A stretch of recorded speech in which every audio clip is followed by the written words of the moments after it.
Alright, hello. Today's video journal day 25. And so today was actually pretty good. I had a snow day today, so that was really awesome because I don't have to go to school. And work was pretty slow, so it was nice and relaxing. I didn't really worry too much and had an overall pretty good time, so yeah. I'm really excited because tomorrow I'm getting my SM7DB, the mic arm, and then a light for this side of my face.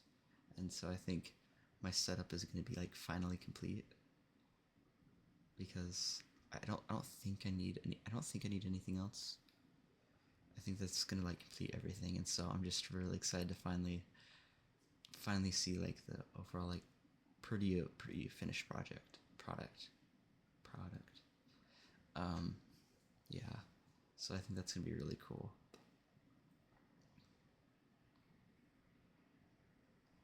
And so I've been recently thinking about how I'm actually like an IP. I think I'm actually an IP and not an EJ, like Dave typed me as, because it's just not really making a lot of sense with some of the life problems I have.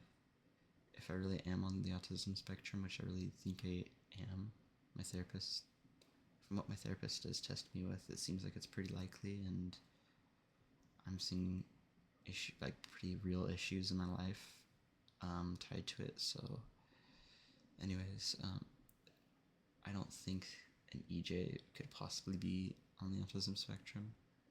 It seems like a very like lead sleep. If I'm using objective personality terms, it seems like a very lead sleep. Probably mostly sleep consumes that are on the autism spectrum, so it just doesn't make much sense to me how I could possibly be an EJ.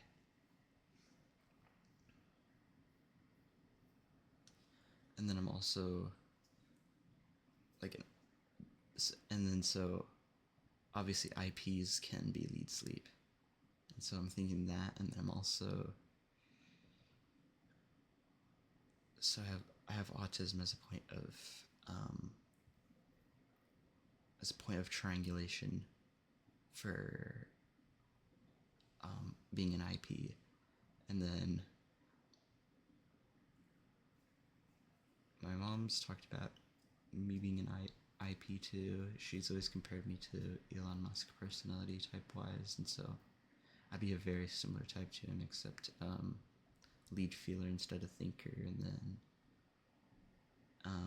audio instead of double feminine, and then I'd be social 4 instead of social 2. So just a little bit slightly more in on myself, I guess, than he would be. Not necessarily selfish, just working towards my, well, I guess not necessarily, because he does have, his flex would be higher than mine, being social too. So I don't know, probably pretty close, but functions wise I'd be kind of like all in, because I'd have masculine introverted saviors, so that is a lot of weight on the introverted functions. And yeah, that's kind of making a lot of sense now that I'm really seeing it, because I'm 100%, I'm very, very confident I'm seeing Savior OI. I think specifically SI. That just is making a lot of sense. I don't think I'm OE. I don't deal well with chaos. I can't take in a bunch of variables at once and work, and multitasking is something I've always struggled with, and so I just don't think there's really a possibility that I could be Savior OE. And I've never really struggled with like discipline. I've had people tell me that I'm quite a planner from what I've heard from others, so I'm having a really, it just doesn't really make sense that I possibly could be an Savior OE. I feel like I have to be OI. And then on top of that, one of my biggest problems, well,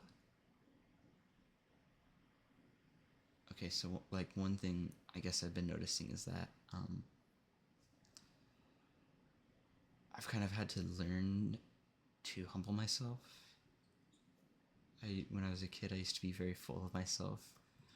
I literally used to try, like, king shine on my papers when I was young, and I would literally wear a crown going out in public.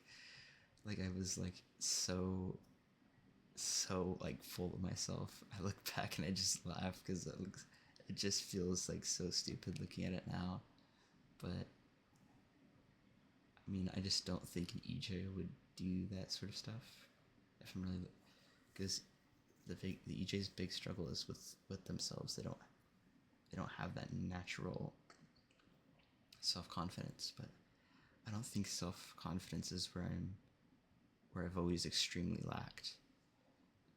I feel like I've kind of lacked in the like people department. Like I've always been nervous around people. It's hard for me to. I've struggled with building like deep relationships. I've kind of felt a bit lonely lately, and so I don't know. I just don't think I'm really struggling with myself and having an easy time with people. I think I'm having the other way around. And obviously, as a single decider, you swing between both, and you can have both issues with yourself and both issues with people. Yes, but I'm really seeing more so that I've needed to grow. Where I'm looking, if I look at where I've grown and pushed myself to grow more towards, I've had to push myself to be more outward, push myself to grow in terms of like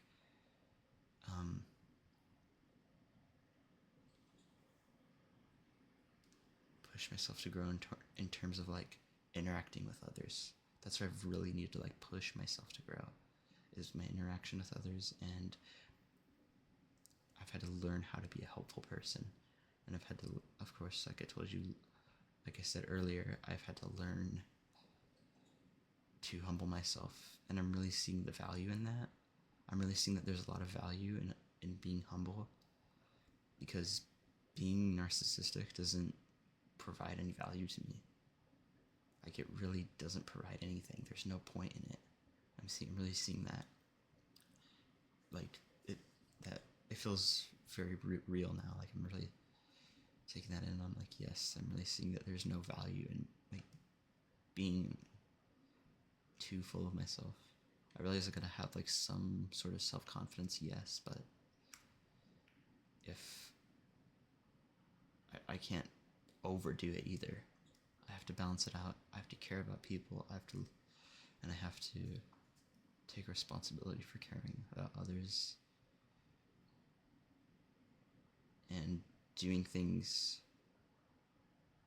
for the greater good and not just because I want to. And I see the value in being somebody who can provide. I really, really want to provide for people in the form of like entertainment. And so that's why I really want to be this content creator soon. Alright, well, thanks if anybody's watching, and I'm going to become a consistent content creator in 2025.